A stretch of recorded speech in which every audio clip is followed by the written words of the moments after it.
నా పేరు yes సాబీరా, flat number 5 మాది.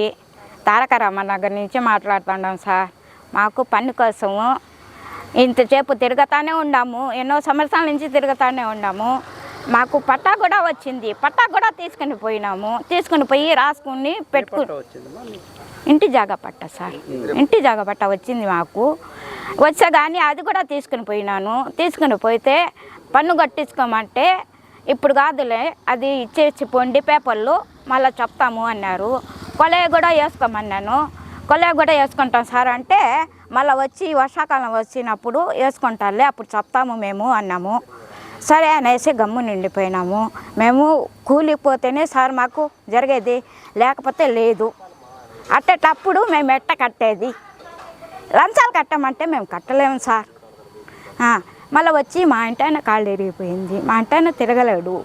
మళ్ళీ వచ్చేసి పన్ను ఇది పింఛన్ ఏమన్నా రాస్తారా అనేసి దయచేసి మీరు ఏమన్నా దయచేస్తే మాకు ఇది బాగుంటుంది. ఇప్పుడున్న ఈవో దగ్గరికి పోయినారా? ఇంతకుముందు రామాంజనేయ రెడ్డి ఈవో ఉన్నాడు కదా, ఆయన పోయి అడిగారా?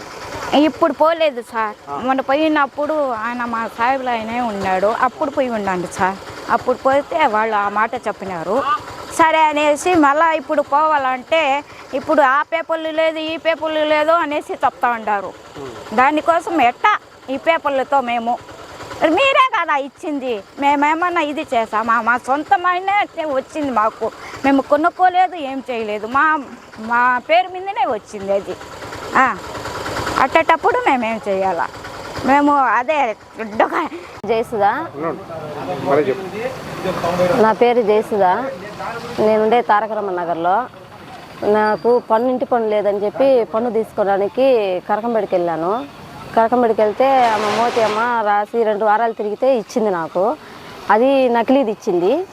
నెక్స్ట్ సంవత్సరంలో నేను కట్టాలని వెళ్తే ఇది ఆన్లైన్లో పెట్టలేదమ్మా అని చెప్పినారు. ఆయన రామాంజనేయ రెడ్డి దగ్గరికి 4-5 సార్లు తిరిగాను. ఆయన ఏం చెప్పినాడు, ఫోటో తీయాలి, అది తీయాలి, ఇది తీయాలని చెప్పేసి తీయలేదు. నాకు నకిలీది ఇచ్చేసి మీరు ఏం ఇట్లా చేస్తూ ఉన్నారు, నేను కట్టాలని కదా వచ్చినాను, ప్రభుత్వానికి కట్టేదానికే కదా వచ్చినాను, మీరు కట్టించుకోవడానికి నేను డబ్బు కట్టేదానికే కదా వచ్చినాను, మేము ఇంట్లో పెట్టుకుంటే ఏం వస్తుంది, మాకు కట్టేస్తే ఒక పని అయిపోతుంది మేము వచ్చినాము అంటే కూడా వాళ్ళు పట్టించుకోలేదు. ఇక్కడ గంగముడి కాడ కూడా పన్ను కట్టించుకోవడానికి వచ్చినారు. అప్పుడు అడిగినాను, ఫోటో తీయాలని అక్కడికి నేను ఇంటికాడే ఉన్నాను కానీ వాళ్ళు రాలేదు. తిప్పించి నన్ను విసిగిచ్చినారు. మళ్ళీ నిన్న ఇచ్చినారు. నిన్న మాత్రం అక్కోళ్ళు నేనా నా దగ్గర 3 సంవత్సరాలు తిరిగిన. 3 సంవత్సరాలు నాకే విసుకొచ్చేసి ఎప్పుడున్నా రానిలే వాళ్ళు కట్టేదానికి మనం ఎందుకు తిరిగేది, ఇంకా నాకే విసుకొచ్చేసి నాకు 4 ఆడపిల్లకాయలు. ఆ 4 ఆడపిల్లకాయలు పెట్టుకొని నేను ఇంటికాడ వదిలేసి ఓహో అని పరిగెత్తేదాన్ని. పొద్దురు గూగులు కూర్చొని ఉండేదాన్ని, ఆఫీస్ కాడికి పోయి కూర్చున్నా కానీ వాళ్ళు పట్టించుకునేవాళ్ళు కాదు, నేను వచ్చేసేదాన్ని. నాకే విసుకొచ్చేసి మళ్ళీ ఇంటికాడికి ఈరోజు నిన్న మాత్రం నాకు పన్ను పోతానగానే వెమ్మటే రాసి, ఆయన పేరు నాకు తెలియదు, సెక్యూరిటీ సారు, ఆయన గబగబాని చూసి ఆన్లైన్లో ఉందా లేదా అని చెక్ చేయమని చెప్పి చేసి వెమ్మటే నాకు ఇచ్చినారు. నేను నిన్న తీసుకొని వచ్చిన. ఇన్ని రోజులు తిరిగినాక నిన్న వచ్చినాక ఇచ్చిన. 2017 నుంచి తిరిగితే నాకు నిన్న ఇచ్చినారు. కంబాడి పంచాయతీ ఆఫీస్లో మన సిపిఎం శాఖ అభివృద్ధి సంఘం కార్యదర్శిని. అయితే ఇక్కడ 2017 సంవత్సరం నుంచి ఛార్జ్ తీసుకున్నటువంటి రామాంజనేయ రెడ్డి గారి ఈవో గారి పైన నిన్న విచారణ జరిగింది. ఈ విచారణలో పక్కాగా లంచం ఎంత తీసుకున్నారనేటువంటి 30,000 ఇచ్చిన వాళ్ళు, 40,000 ఇచ్చిన వాళ్ళు ఎంతమంది ఉన్నారనేటువంటిది పక్కాగా ఆధారాలతో సహా ఉన్నతాధికారుల ముందు ప్రవేశపెట్టాం. అదేవిధంగా మేము పెట్టినటువంటి దానిపైన విచారణ జరిపారు. అయితే ఈ విచారణలో వివో గారికి సాక్ష్యాధారాలతో మేము పట్టించినా సరే ఇమీడియట్గా యాక్షన్ తీసుకున్నటువంటి పరిస్థితి నిన్న వచ్చినటువంటి అధికారులు కనిపించలేదు. మేము అడుగుతున్నాం ఈరోజు, మా వ్యక్తిగతంగా కోసం కాదు, లేదంటే ఇది కాదు, పంచాయతీ డెవలప్మెంట్లో రావాల్సినటువంటి 2 కోట్ల రూపాయలని ఈరోజు అవకతవకలు ఉన్నాయి. దీనిపైన సంపూర్ణంగా విచారణ జరపాలా. నిన్న 30,000 ఇచ్చి పన్ను కట్టినటువంటి ఆమెకి 10 ఏళ్ళుగా ఆన్లైన్లో లేదు ఆమె పేరు. నిన్న ఉన్నతాధికారుల దృష్టికి తీసుకెళ్ళాం.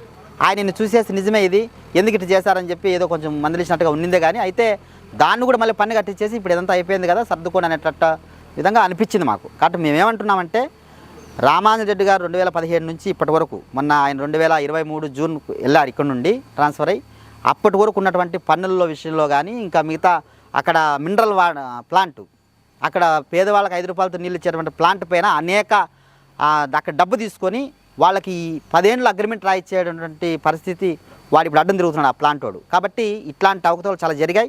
వీటిపైన రామాంజన్ రెడ్డి గారి పైన ఉన్నతాధికారులు స్పందించి లోతుగా విచారణ జరిపి ఆయన పైన చర్యలు తీసుకోవాలని చెప్పి ప్రధానంగా డిమాండ్ చేస్తారు. ఈ నకిలీ పన్నులు కూడా ఉన్నాయని, నకిలీ పన్నులు కూడా ఉన్నాయి. ఇక్కడ ఆయన చెప్పారు నిన్న, సార్ మీరు ఇచ్చే ఆయన 2023లో జూన్ 1 పోతే 24 ఏప్రిల్లో పన్ను వచ్చింది రామాంజన్ రెడ్డి గారి పేరు మీద. అప్పటికి ఈయన సెక్రటరీ యూసుఫ్ ఖాన్ గారు. ఇదెట్ట సార్ వచ్చిందని నిన్ను చూపించాను. నేను చూపిస్తే అదేమో నాకు తెలియదు అంటున్నారు. అట్లా మరి మీరు పెట్టకపోతే ఎట్ట వస్తుంది అని చెప్పి మేము కూడా అడగడం జరిగింది ఉన్నతాధికారుల ముందరిని.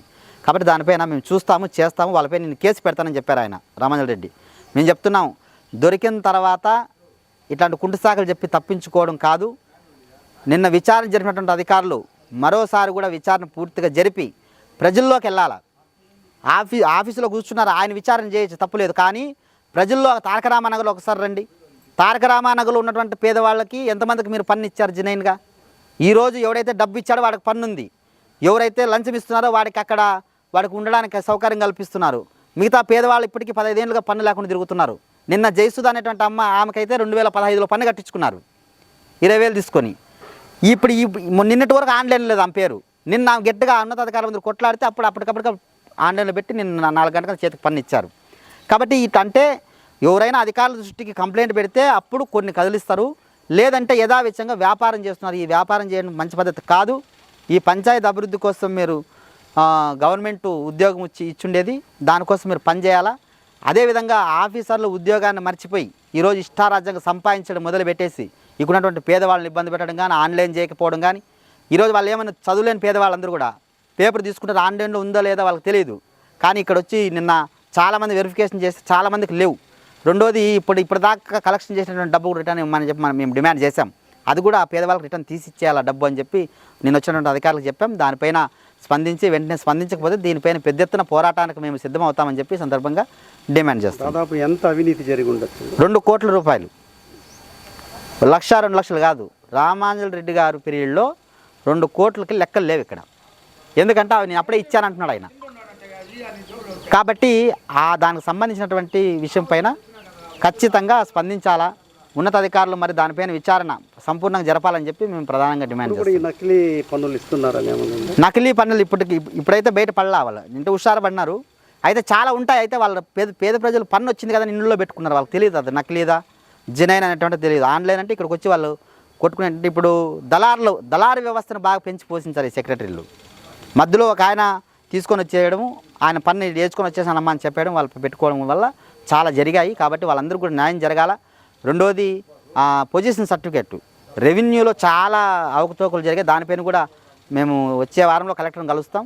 దానిపైన కూడా స్పందించాలి అధికారులు. కలెక్టర్ గారు ఇప్పుడు వచ్చిన కలెక్టర్ గారు అని చెప్పి ప్రధానంగా డిమాండ్. ముఖ్యంగా ఈ పంచాయతీలో ఇప్పటిదాకా ఉన్నటువంటి లెక్కలు కానీ, బిల్ బుక్లు కానీ, అదేవిధంగా హౌస్ ట్యాక్స్ ఎంతమందికి ఇచ్చారని కానీ, అదేవిధంగా ఎంతమందికి అనాథరైజ్డ్గా ఇచ్చారనేటువంటి వివరాలు కూడా తెలియాల్సి ఉంది. ఇప్పుడు ఇక్కడ చెంగారెడ్డిపల్లి కాడ ఉన్నటువంటి భూమికి అయితే అది ఎస్టీల భూమి. దాన్ని ఏకంగా నిన్న వచ్చినటువంటి పాత సెక్రటరీ గారు రామాంజన్ రెడ్డి గారు నేను అక్కడ నర్సరీ పెట్టుకుంటానంటే ఇచ్చానన్నారు. ఈరోజు అక్కడ ఒక కాలనీ ఏర్పడింది. వాళ్ళ భూములను మొత్తం పోలీసుల అధికారులు లేదా ఉన్నతాధికారులు లేదంటే వాళ్ళ బంధువులు వాళ్ళ వర్గం అంతా కూడా ఏకంగా బైపాస్ కేసు వేసినారు. ఇండ్లంతా వేసేసి హౌస్ ట్యాక్స్ ఆయన ఇచ్చాడని ఈయన ఇచ్చారని చెప్తున్నారు. అంటే ముందు పైన నేను తప్పు చేసినాను కాబట్టి నేను చేస్తానని చెప్పి ఆయన ఒకటి ఇస్తే నర్సరీకని ఈయన ఏకంగా 400 ఇళ్ళకి ఇచ్చేసినాడు. కాబట్టి దీంట్లో ఎంత ఉంది అనేటువంటిది మనకు అర్థమవుతుంది. దీనిపైన కలెక్టర్ గారిని మళ్ళీ కూడా మేము కలుస్తాం. పూర్తిగా విచారణ జరపాలా. న్యాయమైనటువంటి పేదవాళ్ళు తిరుగుతున్నటువంటి పేదవాళ్ళకి పన్ను ఇవ్వాలా. అదేవిధంగా కాపురు ఉన్నటువంటి జెన్యున్గా ఉండి వాళ్ళకి ఆధార్ కార్డు అవన్నీ ఉంటే వాళ్ళందరికీ కూడా హౌస్ ట్యాక్స్ ఇవ్వాలా. పంచాయతీ ఆదాయాన్ని పెంచాలని చెప్పి ఈ సందర్భంగా మేము డిమాండ్ చేస్తున్నాం. నా పేరు సత్యశ్రీ, నేను మాజీ వార్డు మెంబర్ని. ఇక్కడ 2013లో కూడా కరకంబాడి పంచాయతీలో అవినీతి జరిగింది. అప్పుడు కూడా బట్టబయలు చేసి ఆ అవినీతి డబ్బులు పంచాయతీకి కట్టించడం జరిగింది. అదే సందర్భంలో ఇప్పుడు రామాంజనేయులు రెడ్డి గారు ఇక్కడి నుంచి వెళ్ళిపోయి కరకంబాడి నుంచి వెళ్ళిపోయి జమ్మల మడుగులో సంవత్సరం రోజులు పనిచేస్తున్న కాలంలో పంచాయతీకి సంబంధించిన రికార్డ్స్ ఇవ్వలేదు. అదే జూలై 8వ తేదీన మేము కరకంబాడికి సంబంధించి గ్రామ సభలో జరుగుతున్నప్పటికీ మేము అడిగితే రికార్డ్స్ మా దగ్గర లేదు, మేము ఏమి ఇంతకుముందు ఆదాయాలు ఏమొచ్చాయి ఖర్చులు అవి చెప్పమంటే నాకు రికార్డ్స్ లేదని చెప్పడం జరిగింది ఇప్పుడున్న కార్యదర్శి. అదే సందర్భంలో మేము ఇంకా రికార్డ్స్ ఇవ్వలేదని మేము జూలై 29వ తేదీన ప్రజా సమస్యల పరిష్కార వేదికకి కంప్లైంట్ ఇవ్వడం జరిగింది. అక్కడ డిపివి వారితో మాట్లాడాను నేనే. అయితే అక్కడ మేడం చెప్పడం ఏమంటే, మేము దీనిపైన కఠిన చర్యలు విచారణ జరిపిస్తాము, చర్యలు తీసుకుంటామని చెప్పారు. ఆగస్టు 28న కాళాశ్రీ డిఎల్పిఓ గారు ఫోన్ చేసి, మీకు 2వ తేదీ విచారణ ఉంటుందమ్మా, మీరు ప్రజా సమస్యల పరిష్కార వేదిక పైన రామాంజనేయులు రెడ్డి మీద మీరు కంప్లైంట్ ఇచ్చారు, దానిపైన విచారణ ఉంటుంది 2వ తేదీ, మీరు మీ దగ్గర ఏం ఆధారాలు ఉంటే ఆ ఆధారాలు తీసుకురమ్మని చెప్పారు. మేము ఇక్కడ ఇంటి పన్ను ఒక్కొక్క ఇంటి పన్నుకి 30,000 నుంచి 50,000 వరకు తీసుకున్నారు. అది ఆధార్ జెరాక్సులతో పాటు మనిషిని కూడా స్వయంగా తీసుకెళ్ళి మాట్లాడించడం జరిగింది. అక్కడ కూడా రామాంజనేయులు రెడ్డి మేము తీసుకోలేదని చెప్తున్నారు. అయితే తీసుకున్న వాళ్ళు తీసుకున్నామని చెప్పరు కదా ఎవరైనా కూడా. దొంగ దొరికితే అసలు దొంగ దొరికాడు నేను ఎత్తుకున్నానని ఎవరు కూడా చెప్పరు. అలాంటిది ఆయన అలా చెప్పడం డిఎల్పిఓ గారి ముందర చెప్పడం జరిగింది. అయితే మేము కూడా అప్పుడు డిఎల్పిఓ గారు ఇంకా ఏం ఆధారాలు ఉన్నాయని చెప్పారు. అయితే మనిషి ఎదురుగా ఉన్నప్పుడు కూడా మీకు ఆధారాలు అంటారు కదా సార్, ఇచ్చారు కదా అంటే, మేము వీడియో రికార్డ్స్ ఏమీ చేసుకోలేదని చెప్పడం కూడా జరిగింది. దీని మీద మీరు చర్యలు తీసుకోకపోతే, ఇంటి పన్నుల విషయం చర్యలు తీసుకోకపోతే మేము ఇంకా కూడా తారక రామనగర్లో అందరినీ కూడా 100 సంతకాల మీద అందరూ కూడా మేము కంప్లైంట్ పెట్టడం జరుగుతుంది. దీని మీద కఠిన చర్యలు తీసుకోవాలి.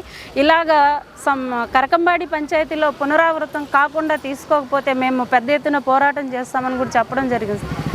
అదేవిధంగా 2 కోట్లు రికార్డ్స్ విలువైన అవి రామాంజనేయులు రెడ్డి 10 రోజుల లోపల పంచాయతీకి అప్పచెప్తామన్నారు. అవే కాదు, ఇట్లా పంచాయతీ పన్ను రూపంలో చాలా దగ్గరలో 30,000 నుంచి 50,000 వరకు ఇంకా వేల కోట్లల్లో ఉంటుందే కానీ తక్కువైతే ఉండదు. అదే పేరు మీ ఊరు పేరు ఓకేనా సార్? నమస్తే సార్, నా పేరు బత్తలపల్లి వెంగయ్య. మా సొంతూరు కడప డిస్టిక్ బద్వేలు మండలం సంవత్సరాల ముంపు ప్రాంతం నుంచి ఇక్కడికి వచ్చేసినాము. మా గవర్నమెంట్ మాది మునకైనందువల్ల కొంచెం డబ్బులు ఇచ్చారు. ఆ డబ్బులు తీసుకొని మేము బతుకు తెరువు ఆ ఊర్లో కష్టం ఇక్కడికి వచ్చి ఇక్కడ తీసుకున్నాము, స్థలం కొనుక్కున్నాము. దీన్ని కట్టుకునేదానికి ఒక 4-5 ఏళ్ళు పర్మిషన్ ఇలా మాకు. మా పేరు మీద ఎండోమెంట్ పట్టా వచ్చినా కూడా ఇది లేదని వాళ్ళు కూడా లంచాల కోసం దీనికోసం కట్టినలా. తర్వాత మేము మళ్ళీ కొంచెం ఎమ్మెల్యే సార్తో చెప్పించి కట్టుకుంటామంటే సెక్రటరీ వచ్చి బెదిరించాడు. నోటీస్ కూడా ఇచ్చినాడు, నా దగ్గర నోటీస్ కూడా ఉంది. కట్టకూడదు, మీరు పర్మిషన్ తెచ్చుకోవాలి, అప్రూవల్ కావాలి. పంచాయతీలో అప్రూవల్ అంటే ఇది ముందు తొడ ఆఫీస్ నుంచి తెచ్చుకోవాలి అప్రూవల్ అని అడిగినాడు. మేము కట్టుకున్న ఇల్లు పైన 3వ ఫ్లోర్ సగం తొలిచేశారంతా, వాళ్ళే తొలిచారు, తీసేశారు. కట్టేదానికి లేదు, మీరు అప్రూవల్ తెచ్చుకోవాల్సిందండి. సరే మేము అంతవరకే కట్టుకున్నాము. దానికి పన్ను ఖచ్చితంగా చేసుకోవాలి, పన్ను లేకుంటే మీకు లోన్ రాదు, అది ఇది కొంచెం బెదిరించి నోటీస్ ఇచ్చి మాకు చేసినాడు. సరే మేమే డైరెక్ట్ పోయి కలిసినాము సార్ని అడిగితే, సారు 50,000 డబ్బులు అడిగినాడు. 50,000 ఎందుకు ఇవ్వాలి, మా దగ్గర అంత స్థోమత లేదు, పన్ను కట్టేదానికి 50,000 మాకు అవసరం లేదు సార్, నేను గమ్ముగా అయిపోయినాము. ఇక్కడే రాజకీయ నాయకులు కొంతమంది వార్డు నెంబర్లు అడిగినాము, వాళ్ళు కూడా అదే చెప్పారు. వైసీపీ వాళ్ళు ఇక్కడ అంతా అట్టే ఉన్నట్టుంది సార్, మనకు తెలియదు ఈ ఏరియా గురించి. వాళ్ళు కూడా లంచం ఇచ్చే పనులు కాబట్టి డైరెక్ట్ పోయి మేమే మాట్లాడేది, తగ్గించుకోండి సార్, అట్టయితే మేము ఈ ఊరోళ్ళం కాదు, మేము ఏదైనా ఇబ్బంది పడతాం సార్ అంటే, ఒకవేళ పన్ను లేకుంటే మీటర్ లేకుంటే అంటే మళ్ళీ ఏమైనా కబ్జాలు చేస్తారు సార్ అంటే, 50,000 కదా 40,000 మీరు మా ఏరియా కడప జిల్లా కాబట్టి రెడ్డి గారు కాబట్టి కొంచెం క్యాష్ పరంగా చెప్తాడా, అంతకంత 3 ఫ్లోర్లు కట్టేసినావు లేకపోతే పన్ను ఇవ్వన్నారు. మళ్ళీ నేను అడిగినా సార్ తగ్గించుకోండి సార్, 30,000 ఇస్తాను సార్ అంటే 30,000 సర్లే అన్నాడు. డబ్బు ఎత్తుకొని పోతే ఆఫీస్కి పోతే ఆడేమన్నా ప్రాబ్లం ఏమో తెలియదు సార్ నాకు. ఆయన సపరేట్ రూమ్ ఉంది సార్ రేణుగుంటలో, అక్కడికి రమ్మన్నాడు. అక్కడికి రమ్మంటే పోయినాము. అక్కడ పోయి మాట్లాడితే నేను రేపు చెప్తా కాలా పని 2 రోజుల తర్వాత అన్నాడు. మళ్ళీ ఫోన్ చేసి ఇక్కడ తారక రామనగర్లో ఆంజనేయ స్వామి గుడి బ్యాక్ సైడ్ ఉద్యానవనం ఉంది, అక్కడికి రమ్మని చెప్పేసి డబ్బులు 30,000 ఇస్తే 25,000 ఇచ్చాను సార్, కొంచెం తీసుకోండి సార్ తగ్గించి, ఇంకా మా 2 ఉన్నాయి సార్ అంటే, లేదు లంచం మీడియం నేరమే కానీ మాకు పనులు జరగలేదు సార్, ఎవరు ఏ లీడర్ పట్టించుకోవాలా, మాకు అవసరం దాన్ని చేసుకుంటే రేపు ఫ్యూచర్లో లోన్కి ఏమన్నా మనకు ఒకవేళ రిజిస్ట్రేషన్ అవుతానే మేలుగా ఉంటుందని దానికోసం చేసుకున్నాం సార్ అంతే. వాళ్ళు అడిగితే అడిగి పలకలా. ఫైనల్గా మళ్ళీ లాస్ట్కు ఇంకొక 3,000 ఇచ్చా సార్, ఇంకా 2,000 ఇస్తేనే, లేదంటే నీకు ఏదైనా మీటర్లకు ఎన్ఓసి అన్నాడు. అందువల్ల తప్పని పరిస్థితుల్లో లంచం ఇచ్చిన మాకు అవసరం కాబట్టి. ఇక్కడోళ్ళు మాకే కాదు సార్, మేమంటే ఏదో గవర్నమెంట్ కొంచెం డబ్బుండి కట్టగలిగినాం. ఇంకా పేదవాళ్ళు ఉన్నారు, కూలి చేసుకునే వాళ్ళు, నాలు చేసుకునే వాళ్ళు ఉన్నారు, ఎస్సీ ఎస్టీలు ఉన్నారు, రకరకాల క్యాస్ట్ వాళ్ళు ఉంటారు. వాళ్ళంతా ఎక్కడి నుంచి తెచ్చగలుగుతారు సార్? మాకంటే దేవుడి దేవల్ల మనకు నుంచి వచ్చినాం కాబట్టి ఉంది కాబట్టి కట్టగలిగినాం. మేము ఎంత భంగపడుకునే చేయటం లే. అట్లా ఎంతమంది దగ్గర తీసుకున్నారో చాలామంది దగ్గర ఎవిడెన్స్, నేను కూడా సంతకాలు పెట్టిస్తాను కొంతమంది దగ్గర. అందరి దగ్గర లంచం, పన్ను కట్టినాడంటే లంచం తీసుకున్నారు సార్, 100% తీసుకున్నారు. దానికి నేనే సాక్ష్యము. దానికి ఎక్కడ వచ్చి చెప్పమని చెప్తా. సెక్రటరీ వచ్చేసి రామాంజరెడ్డి అని మా ఏరియా సార్, అతను మా క్యాస్టే, అయినా మాకు కూడా అన్యాయం చేశాడు సార్. మరి రెడ్డి పరంగా మాకేమైనా చేయండి సార్, కొంచెం చూడండి సార్ అన్నా కూడా అవన్నీ లేదు నైనా 50,000 లంచం, ఏదో మనోడు కాబట్టి మన జిల్లా వాడు కాబట్టి 10,000 తగ్గిస్తా అని చెప్పినాడు సార్. లాస్ట్కి 30,000 తీసుకున్నారు సార్. అది సార్.